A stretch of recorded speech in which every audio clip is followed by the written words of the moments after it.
তারপর আমি জোর করে হোটেলে নিয়ে গেলাম। মহিলা ওয়াশরুম দেখিয়ে দিয়ে বললাম, হাত মুখ ধুয়ে টেবিলে আসুন। আমিও হাত মুখ ধুয়ে খাবার টেবিলে আসলাম। ওয়েটার টেবিলে খাবার দিতেছে। এর ভিতর মেয়েটা আমাকে বলল, আমি কি এখানে বসে খাবো? তো কোথায় বসে খাবেন? না, আমি এখানে বসে খাবো না। কেন? এখানে অনেক লোকজন আর পুরুষ আছে, তাই। আমি আর কোনো কথা বললাম না। ওয়েটারকে বললাম, ভাই এখানে কোনো আলাদা খাবার জায়গা আছে? আছে। আপনি ওনাকে ওইখানে নিয়ে যান আর ওনার খাবারটা ওখানে দিয়ে আসেন।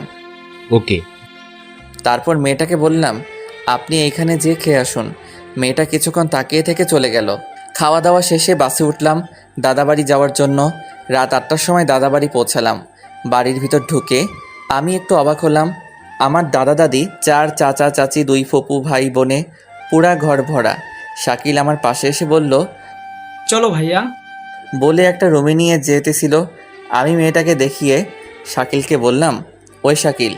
আর ও আপুকে ডাক দিয়ে বলল, আপু, তুই ভাইয়াকে নিয়ে যা।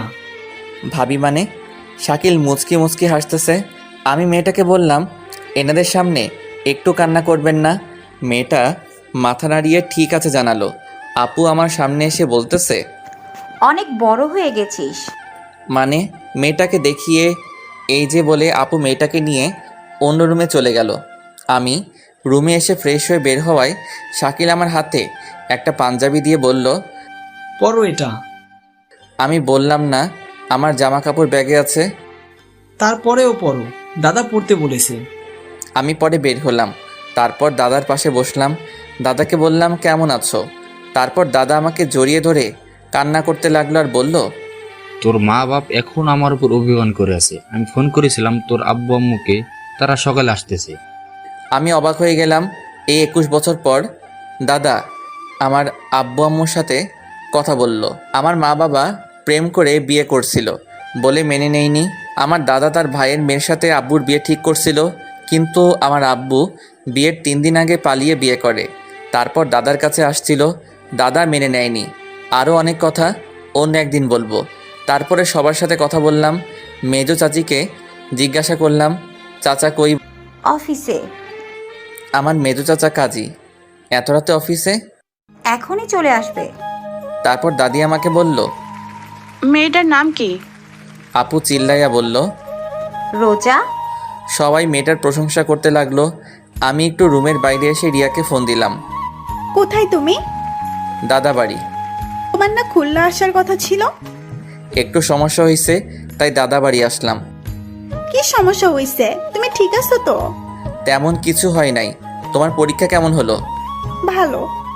শোয়ান শোয়ান, দাদা ডাকতাছে। আমি রিয়াকে বললাম, পরে ফোন দিব, দাদা ডাকতেছে। কাল আমার পরীক্ষা নাই, আজ সারা রাত কথা বলবো। আচ্ছা, আমি পরে ফোন দিচ্ছি। Okay. I love you. I love you too. Bye. Phone কেটে ফোনটা সাইলেন্ট করে রাখলাম। রুমের ভিতর এসে দেখি মেজো চাচা এসে পড়ছে। সবাই অনেক খুশি। আমাকে দেখে সবাই হাসতেছে। আমি দাদির পাশে বসলাম। দাদি বলল, কবুল বল। মানে? আরে লজ্জা পেতে হবে না। সবাই একসাথে হু হু করে হেসে উঠল। দাদি আবার বলল, কবুল বল। এই তোমরা চুপ করো। আমার মুখটা দাদির দিকে ফিরিয়ে দাদি বলল, কবুল বল। দাদি কবুল বলল মানে?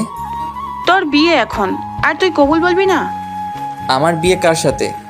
কার সাথে? আবার রোজার সাথে। আরে এই মেয়েটারে তো আমি। তোর কিছু বলা লাগবে না, রোজা আমাদের সব বলেছে। তো তোর তো কিছুই বুঝি না। এখন তুই কবুল বলে এখানে সই কর। আর তুই যদি বিয়েটা না করিস, তোর আব্বু আম্মুকে আমি কোনোদিনও মেনে নেব না। আমি কিছুক্ষণ চুপ থেকে বললাম, রোজার সাথে আমার কিছু কথা আছে। ভাইয়া, আগে বিয়েটা কর, তারপর মন ভৈরা কথা বলো। সবাই কত হাসি খুশি। আমি যদি না বলি সবাই মনে কষ্ট পাবে। সাথে মা বাবাকে দাদা মেনে নেব না। আমি আমার আব্বুকে অনেক কাঁদতে দেখেছি দাদা দাদির জন্য।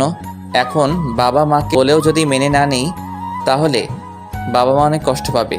কি করব কিছুই মাথায় আসতেছে না। কি হলো? কবুল বল।